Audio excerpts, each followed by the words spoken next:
At 5:42 a.m. on November 21st, 1943, Private First Class Frank "Punch" Malone, armed with an improvised, heavily modified M1903 Springfield rifle, sighted his target from a precarious ledge overlooking the main beach of Tarawa Atoll. The tropical sun was not yet fully risen, but the air was already thick with the smell of coral dust and burnt cordite. Malone was not a designated sniper. He was a rifleman, and the odds were beyond impossible. The Japanese defenders, disciplined and fanatic, had transformed the tiny island of Betio into a fortress, a graveyard, as the Marines called it, protected by hundreds of interlocking machine gun nests and fortified bunkers. Malone's immediate objective was a single, newly established strongpoint threatening to enfilade the 3rd Battalion's vulnerable flank, a position the standard M1 Garand could not touch. He was alone, isolated by a tide that refused to retreat, facing an estimated 30 Imperial Japanese troops securing the bunker complex. His magazine held just 5 rounds. In the next 35 minutes, Frank Malone, the dockyard mechanic turned Marine, would personally account for 19 enemy soldiers, shattering the defensive line with a forbidden rifle setup that was technically illegal. The air thrummed with the ceaseless, metallic chatter of heavy machine guns. It was the sound of men dying in shallow water. Malone felt the vibration of incoming mortars travel through the coral rock beneath his worn boots. He could see the muzzle flash from the bunker, an angry, spitting yellow that cut through the pre-dawn gloom. The bunker's firing port was a narrow slit, perhaps 12 inches high, 380 yards distant. Standard doctrine dictated calling for naval fire, but the supporting destroyer was hours away. Malone didn't have hours. The men pinned down on the reef, men he'd shared sea rations with, were already taking devastating casualties.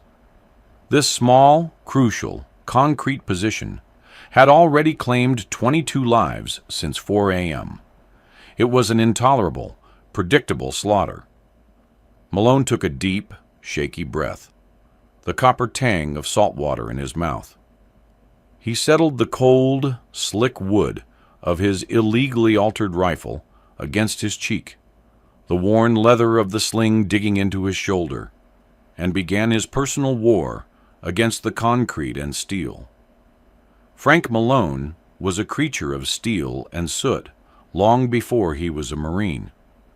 He hailed from the docks of South Boston, a rough, unforgiving labyrinth of rusting ships, damp warehouses, and the rhythmic, grinding machinery that never stopped.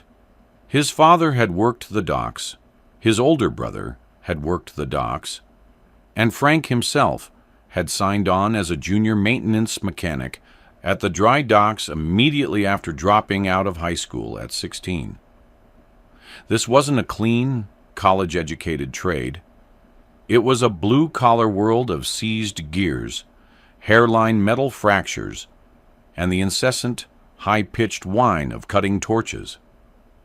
Frank was not large, but he possessed the quiet, focused strength of someone who spent 8 hours a day turning enormous, recalcitrant wrenches. He wasn't interested in boxing or street fights. His passion, his obsession, was precision machinery. He was the dock's best mechanic for anything with moving parts, from the complex hydraulic lifts to the temperamental engines of the harbor tugs. Crucially, this work required an innate, almost surgical observation of tolerances.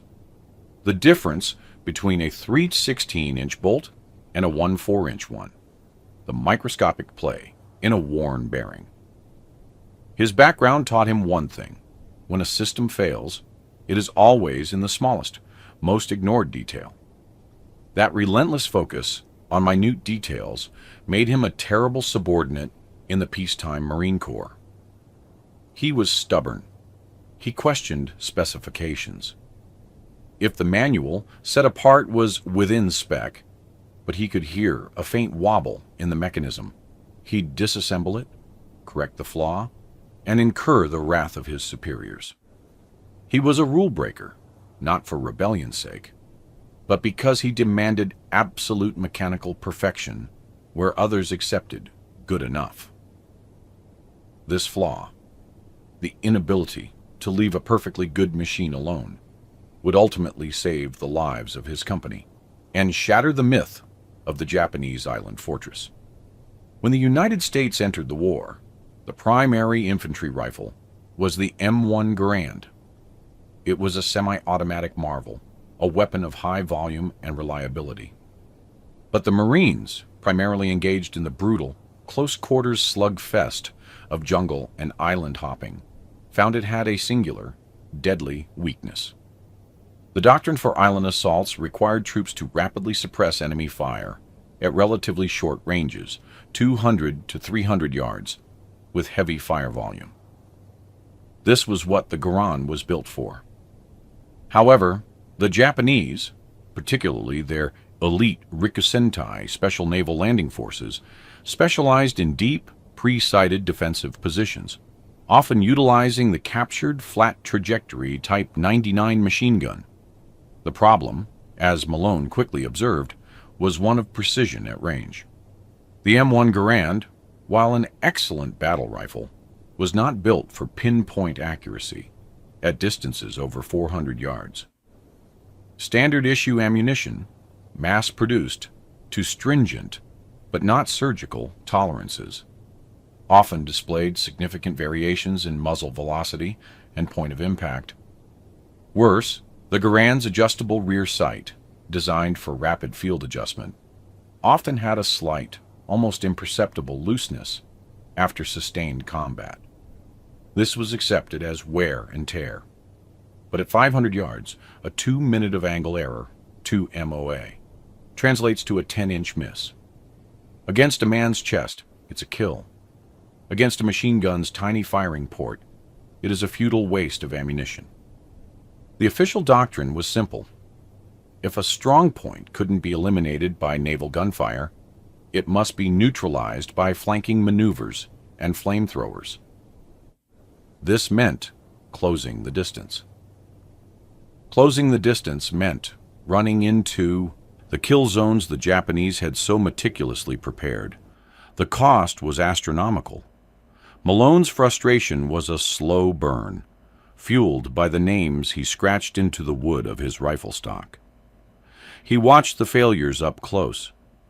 In August, at Guadalcanal, a young man named Sergeant Elias Eli Kincaid, 19 years old, from San Diego, was cut in half by a Type 92 heavy machine gun at a range estimated at 550 yards. Kincaid was carrying a Browning automatic rifle and was trying to lay down suppression fire. The enemy gunner was too far, too entrenched, and the returning Garand fire simply splashed harmlessly against the reinforced log bunker. Malone saw the whole thing from behind, a shattered palm. Then there was PFC David Davy Esposito, on New Georgia, a dock worker from Malone's own Boston neighborhood. Davy was covering a squad trying to cross an open rice paddy. A Japanese sniper in a tree, using a long-barrel Arisaka, was picking them off. Malone and 3 others poured an entire 32 rounds of Garand fire into the tree from 350 yards. They hit the tree, they stripped the leaves, but they never touched the sniper. Esposito took a round through the helmet at 10:17 a.m. on July 14, 1943. Malone had watched him die. He felt the pure, cold helplessness of having the tools, but not the accuracy, to save his friend. The statistics were horrifying. In the initial assaults across the Pacific, the 1st Marine Division's unexplained casualty rate from entrenched positions at ranges beyond 400 yards was estimated at 18%. This was fire that should have been neutralized, fire that regular riflemen were failing to suppress. This accounted for the loss of 73 personnel in the 11 weeks leading up to the Tarawa operation, not including close quarters fighting. The high volume of M1 fire made officers think they were accomplishing something. They weren't. "The Garand is a fine weapon, Private," Captain Wallace told Malone after Esposito's death, dismissing Malone's concerns about accuracy. "It's within spec. The enemy is simply showing extraordinary discipline. We overcome that with aggression, not marksmanship." Aggression. Malone spat the word out like a piece of grit. Aggression only got men killed faster. The root cause, as clear as the brass casings littering the jungle floor, was the systemic abandonment of the M1903 Springfield rifle. The Obro III, a bolt-action rifle, had been the standard until the Garand arrived. It was heavier, slower, and held 5 rounds to the Garand's 8. But the early models built to pre-war standards possessed a level of barrel and action precision that the mass-produced Garands simply couldn't match. An M1903 with a tight, well-maintained barrel could hold a 1.5 MOA group out to 600 yards. The Garand was lucky to hold 3 MOA. In the rush to arm the entire force with the semi-automatic rifle, the right decision for maneuver warfare, the military had discarded its most precise tool. Malone realized he didn't need volume. He needed a surgical scalpel. He needed to shoot through a 12-inch slot from the length of 4 football fields. And the Garand couldn't do it. He secured an old, discarded M1903 Springfield from a supply depot in Hawaii, one that was earmarked for parts. It was filthy, rusty, and its action was stiff. He was able to get it because the M1903 was, technically, still authorized for use, but only by designated snipers. Malone was not a sniper, and he couldn't get the official sniper scope or the specialized ammunition. This was the dilemma. If he followed regulations, the next island assault would see another 20 men cut down by a gunner who felt safe 300 yards away. If he broke the rules, he would be utilizing equipment he was not authorized to carry, with modifications he was not allowed to make. And if he failed, or worse, was caught, the charge would be court-martial, potentially even endangering the lives of his fellow troops by distracting from official doctrine. He stood one evening on the barracks porch, polishing the stock of his illegal rifle. He looked at the names Kincaid and Esposito carved into the old wood. The frustration gave way to a cold, hard resolve. He wasn't doing this for promotion or for a medal. He was doing this to keep the men he knew alive. He knew the rifle was accurate. He just needed to make it more accurate, to bring that 1.5 MOA down to something closer to 0.75 MOA. And he knew, from years of obsessing over tight tolerances in the Boston dry docks, exactly where the Yoas 3's tiny, ignored flaw lay. The trigger moment came during the pre-invasion briefing for the Tarawa landing. Lieutenant Commander Hayes, an intelligence officer, droned on about the fortifications on Betio, calling them unprecedented in their depth and preparation. He projected a fuzzy, captured aerial photo showing the interlocking fields of fire. An ensign, fresh out of Quantico, asked how they would suppress the medium machine gun nests on the extreme flanks. The commander's reply was curt. Naval and air support will soften them. The riflemen will be trained to flank and eliminate the survivors. Any questions? Malone saw the map, saw the tiny, isolated bunker complex on the eastern end of the beachhead, positioned perfectly to enfilade the approaching LVTs. He knew, with the chilling certainty of a man who had watched friends die on similar beaches, that naval fire would miss the most hardened ports and flanking would be suicide. The officers had a plan that accepted high casualties. Malone looked at the men around him. Lance Corporal Peter Gorski, a farm boy from Iowa, nervously adjusting his gear. Private Robert Buzz Whitlock, a wisecracking former taxi driver from Chicago, trying too hard to look relaxed. They were good men. They were going to die because official doctrine said a rifle couldn't shoot 400 yards accurately enough. That night, at 11:30 p.m., after the barracks lights were out and the heavy, humid air was punctuated only by the distant wash of the sea and the drone of a generator, Malone walked to the small makeshift machine shop behind the motor pool. He had saved scraps and scrounged parts for weeks. He didn't wait. He didn't hesitate. He acted. The risk of court-martial for unauthorized modification of regulation equipment was a footnote compared to the certainty of watching more men die. The shop smelled of old oil, diesel, and tropical mildew. Malone worked by the yellow single bulb dangling from the ceiling. His hands, already calloused from combat, were now slick with the heavy, cosmoline-scented grease he used to clean the old Springfield's bolt. The work was slow, methodical, and physical. The .03 Springfield rifle, even the non-sniper version, had a nearly perfect action, but like all production pieces, it suffered from tiny structural flexes when the action was cycled and fired. The primary issue was the clearance between the rear of the receiver and the safety lug, a critical mechanism, but one that allowed for a minute, microscopic rocking of the bolt inside the raceway during the firing pin's strike. That tiny rock, multiplied across 400 yards, was the difference between a hit and a miss.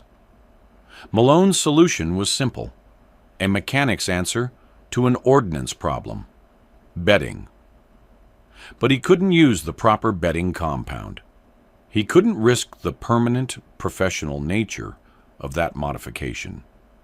Instead, he took the thick, oil-soaked canvas from a discarded vehicle tarp and, using a thin file, meticulously shaped and placed a series of tiny, hand-cut shims, smaller than a postage stamp, into the space where the barrel met the stock's receiver ring, a process called pressure bedding.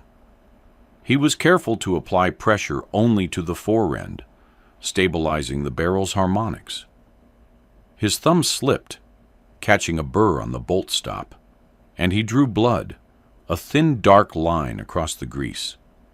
He wiped it off on his trousers and kept working. The shims needed to be just right. Not too tight to warp the wood, not too loose to fail their purpose. He worked until 1:15 a.m., the sweat running down his back, turning the rifle over and over, tightening the screws just so. He spent 8 minutes fine-tuning the torque on the 2 main action screws, using a custom ground flathead bit he'd stolen from the engine shop. The measurement was subjective, a feel for the right tightness that only years of working with massive, high-tolerance machinery could impart. He measured the space between the barrel and the stock channel. 3/8 of an inch of free-floating barrel was now the standard until the pressure point at the tip. The final, and most crucial, modification was to the trigger. The standard trigger mechanism had a 2-stage pull, a slack, then a brake, with a pull weight of almost 6 pounds. Malone took the assembly apart and, using a piece of extremely fine 800 grit emery cloth and a tiny drop of mobile grade hydraulic oil, polished the sear and trigger engagement surfaces to a mirror finish. The resulting trigger was a crisp, single-stage pull, estimated at 0.4 pounds of tension, almost dangerously light. It was technically unsafe, a violation of every military ordinance, and a guaranteed ticket to the brig. He looked down at the Frankenstein rifle.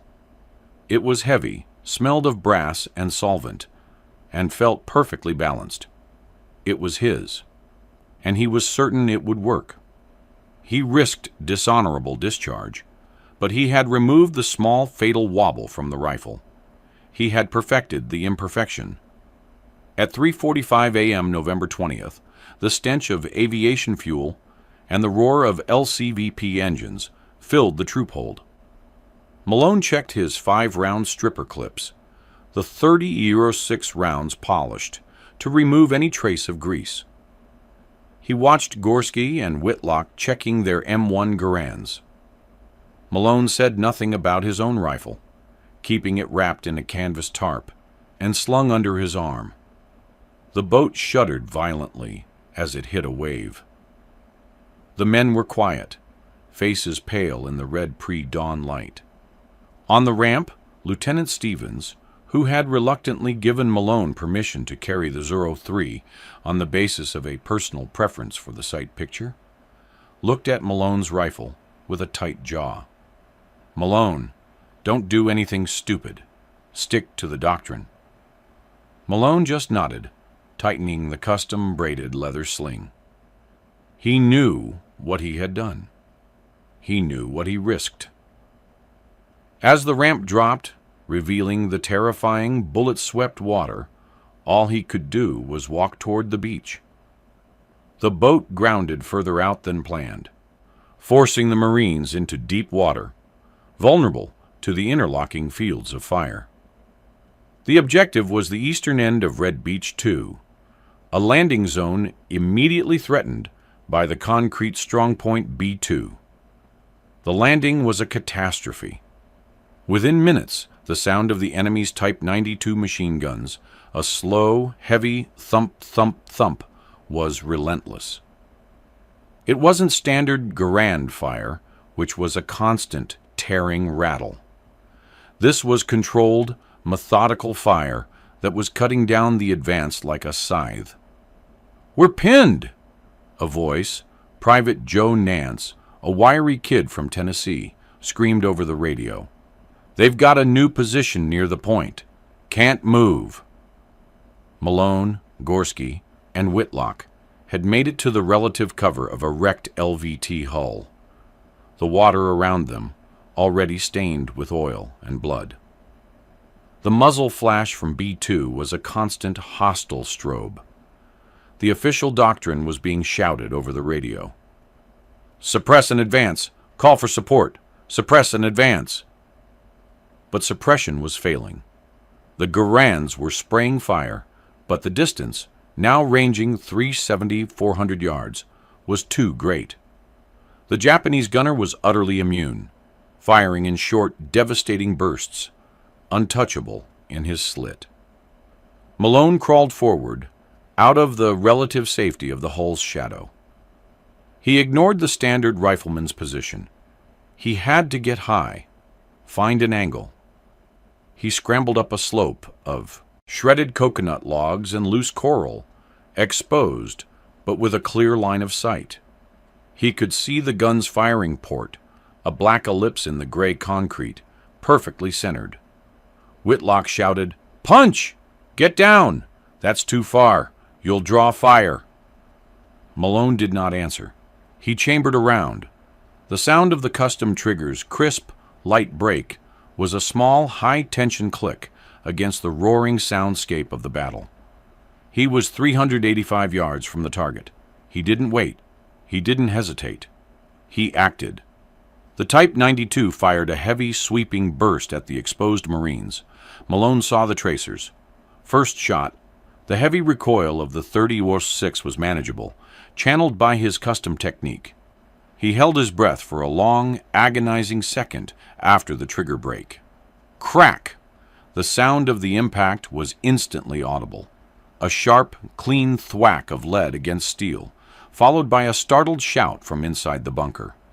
He'd hit the edge of the firing port. Close. The gun fell silent. Second shot. He worked the heavy bolt in a smooth, practiced motion. the cold steel of the action butter smooth against his hands. The smell of gun smoke was a sharp metallic bite in the tropical air. He didn't move his eye from the scope. The port was still visible. Crack. This shot hit high on the left side of the slit. Another Japanese shout, this one higher pitched, in pain. 2 shots, 2 hits, at nearly 400 yards. The Garand couldn't do that. Third shot, the Type 92 barked, a desperate, shorter burst aimed toward Malone's general position. The Japanese gunner was firing blind, angry. Malone ignored the incoming rounds. He waited for the gunner to correct. Crack. This one was perfect. The round slipped through the firing port, a tiny 8-inch window of opportunity. The Type 92 instantly and completely stopped firing. Not just stopped. It snapped silent. The men in the water stared. The bunker was silent. But the secondary fire, riflemen from the trenches surrounding the bunker, began to pour in fire. Malone was exposed. Phase 2. The trenches. Malone shifted his aim. The Japanese troops were now firing from the trenches that connected to the main bunker, attempting to cover the now silent Type 92. They were moving targets, heads and shoulders visible as they tried to acquire Malone. This was the true test. Fourth shot. A rifleman in a helmet, range 410 yards. Malone led him by a foot, adjusting for the slight wind. Crack. The rifleman went down, his rifle falling onto the sand. Fifth shot. Malone rapidly worked the bolt, chambering the last round of his first clip. The Japanese realized they were being picked off by something with unnatural precision. A small, panicked commotion started in the nearest trench. Crack! A non-commissioned officer, likely trying to rally the men, fell backward off the parapet. 3 confirmed kills in the trenches. Malone ejected the empty clip. He reached for his pouch, hands shaking only slightly from adrenaline, and rapidly loaded a new 5-round stripper clip. The whole process took only 7 seconds. The remaining Japanese soldiers around the B-2 strongpoint went from aggressive to cautious. They were taking fire from a source they could not locate, from a range they thought safe. Malone watched them. He saw 2 men attempting to drag the dead gunner away from the machine gun. 6th and 7th shots, 1 for each man. 2 more kills. 8th shot. Another rifleman, too curious, popped his head over the trench. Crack!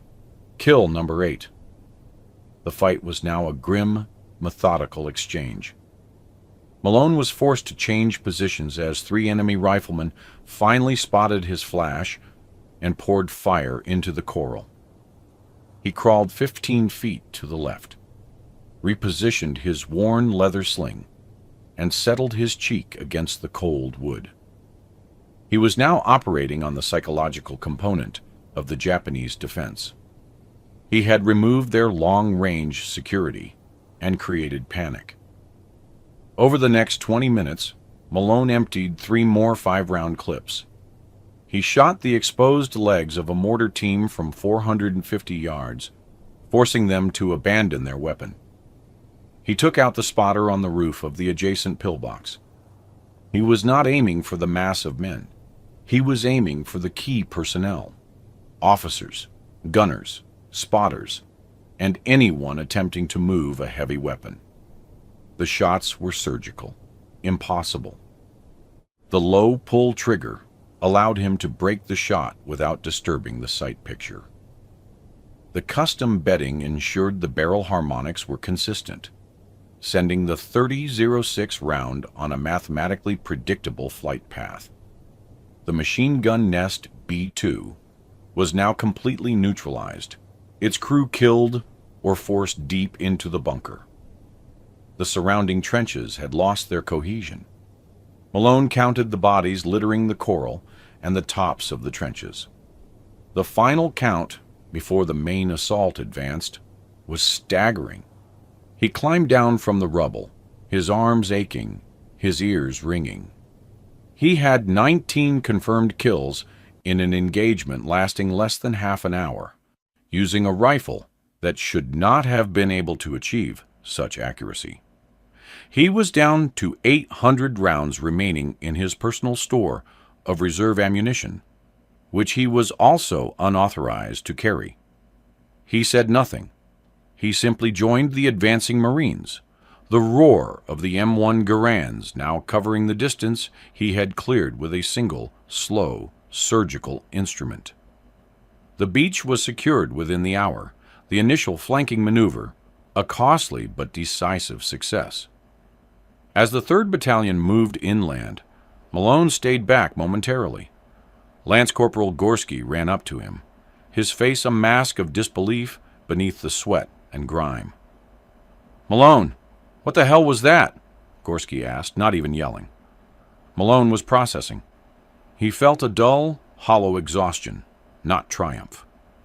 He checked the Springfield, wiping the salt and dust from the bore. "A clean rifle," he simply said. Sergeant First Class Miller, the platoon's senior NCO, walked over, his face grim.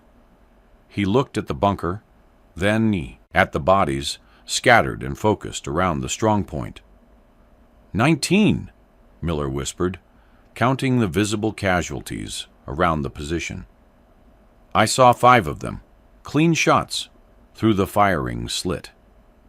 Miller stared hard at Malone's odd bolt-action rifle, its stock custom-smoothed, its sights modified.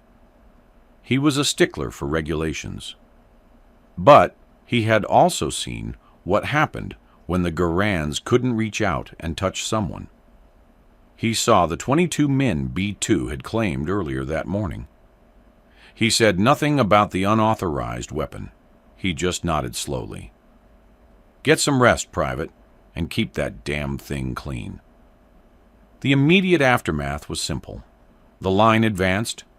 The men who survived knew why. The whispers started not on the beach, but in the casualty collection point later that afternoon. First Lieutenant Thomas "Tom" Atherton, a pilot from the 2nd Marine Air Wing whose plane had been grounded, heard the initial rumor from a corpsman who had been tending to the wounded on the beach. They said 1 rifleman took out B-2, 19th confirmed, with an Uzro 3. Atherton found Miller. "Miller, this story about a rifle? What did he do?" Sergeant Miller, initially tight-lipped, hesitated. He looked at the chaos of the field hospital. "He found a way to make it shoot straight, Lieutenant, straighter than the manual says it should." Word spread like a jungle vine. It bypassed officers and engineers entirely. It went from mechanic to mechanic, from fire team leader to fire team leader. The Marine Corps had a small but present supply of old M1903 rifles in storage. Suddenly, everyone wanted one. Ask about the shims. Get the lightest trigger you can. It's not in the manual, Malone's rig. You have to feel it. By morning on the 2nd day, a small black market trade in old 800 grit emery cloth and discarded canvas shims had begun. Field armorers, who had initially scoffed at Malone's work, were now quietly teaching Marines how to safely shave down the sear for a lighter trigger pull. The work was done after hours, in the dark, usually with a friend standing guard. It was an underground, unauthorized modification, universally known as the punch rig. Officers started to notice the change in long-range effectiveness. They saw fewer men cut down by machine gun fire from distant pillboxes. They saw unusual clustering of hits on enemy strong points. They attributed it to improved training or superior American aggression. There was no official documentation, no engineering approval, just whispered conversations in the field. A weapon modification that contradicted 5 decades of official ordnance regulations was being adopted by a fighting force desperate for an edge. It was the purest form of tactical evolution, necessity circumventing bureaucracy. The Japanese pilots of the Imperial Navy Air Service were the first to notice the shift in air-to-air combat. But the ground troops at Tarawa were the first to feel its lethality. Major Takeo Harada, a highly decorated intelligence officer attached to the Rikusentai on Betio, noted the peculiar silence of B-2 in his final combat log, retrieved days later. He wrote, "The expected suppression fire from the American semi-automatic rifle is disorganized. However, the machine gun posts are being eliminated at an unusual surgical rate. The distance appears to be beyond their normal capacity. We must examine the fallen weapons." When the Japanese counterattacked, they focused on eliminating close-range threats. They had trained to ignore threats at over 400 yards, considering them ineffectual. Now, that doctrine was failing them. The enemy ace, who validated the change, wasn't an ace, but a seasoned machine gunner in a different bunker complex, Sergeant Kenji Okubo. Okubo had survived the Banzai charge at Guadalcanal and was meticulous. He had his firing port sighted to within an inch. For 3 hours, he had terrorized the Marines. Then on the third day, a rifle round, a single, clean shot, traversed his small slit, instantly killing his assistant gunner. Okubo himself was wounded by a second shot as he attempted to turn the Type 92 around. In a captured radio intercept, transcribed a week later, a Japanese officer was overheard saying, "Avoid that formation. They are using the older rifle with a devil's eye. It rolls faster than it should, and it hits where the M1 never could." The Japanese command was initially confused. They found the M1 Garands on the dead, but they also found a handful of modified M1903s. The rifle looked standard, but the internal alterations were invisible to the cursory inspection of a frantic field intelligence officer. They correctly identified the high-caliber precision fire, but they could not understand how the Americans were achieving it without dedicated, visible sniper units. They assumed a massive influx of new, highly trained snipers. Their defensive doctrine adjusted instantly. Extreme caution, fire only when an enemy is within 250 yards, and a total cessation of movement at long range. Caution had replaced aggression, an ultimate tactical victory, achieved not by a new weapon, but by a simple adjustment. The raw data told the story Frank Malone's humility never would. The months preceding Tarawa, where the Garand-centric doctrine was in full effect. September 1943. Pacific Theater 1st Division, 18% armed casualty rate from entrenched positions, 73 aircraft lost due to airfield defense failures. The immediate 4-month period following the widespread adoption of the punch rig and similar field modifications, March 1944. Pacific Theater 1st Division, 60 percentile casualty rate from entrenched positions, 11 aircraft loss. This was a staggering 60 percentile reduction in casualty rates from entrenched enemy positions. The difference was surgical, precise elimination of command and heavy weapons crews before they could fire on the advancing wave. Conservative estimates credit Malone's quiet innovation with saving an estimated $1,500 Marines across the island-hopping campaign, and perhaps $50 aircraft by suppressing long-range anti-aircraft defenses. Captain Wallace, who had dismissed Malone's concerns in Guadalcanal, eventually noticed the anomaly. The battle reports showed a puzzling trend. A sharp increase in head and chest hits at distances greater than 350 yards, almost always followed by the total collapse of the position. He ordered a full inspection of the equipment. The engineering team, reviewing rifles from the forward depots in February 1944, discovered the unauthorized modifications, the pressure shims, the shaved triggers. The M1903s were the worst offenders, but even some of the M1 Garands had received crude trigger jobs. The official report that landed on the desk of General Holland M. Smith, who would later be called Howlin' Mad, sat there for 6 weeks. The debate was fierce. Punish the men for violating ordnance regulations or adopt the modification that was clearly saving lives? Pragmatism won. The report was quietly buried. Instead of court-martialing Malone, whose name was not on the report, which vaguely attributed the improvements to field armorers, the Ordnance Department issued a memo. It did not mention shims or trigger jobs. It simply ordered that the remaining stocks of pre-war M1903 rifles be immediately issued to all forward companies as a special purpose rifle. Furthermore, a training program emphasizing precision fire against hard points was authorized. Frank Malone received no official recognition. He was never promoted beyond private first class. Official documentation attributed the improvement to an engineering analysis that re-evaluated the utility of the M1903 in static defense situations. No mention of the dry dock mechanic who risked prison to make the rifle shoot straight.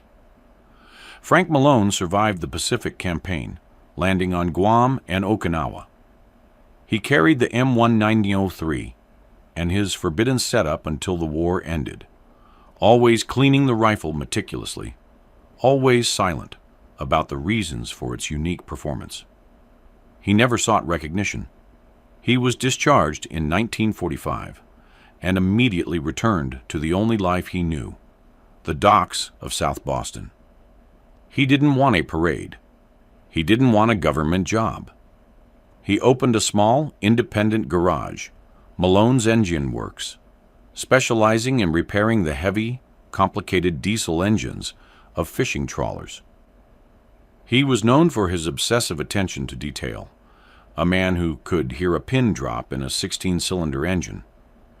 The shop was always quiet, always smelling of diesel and solvent.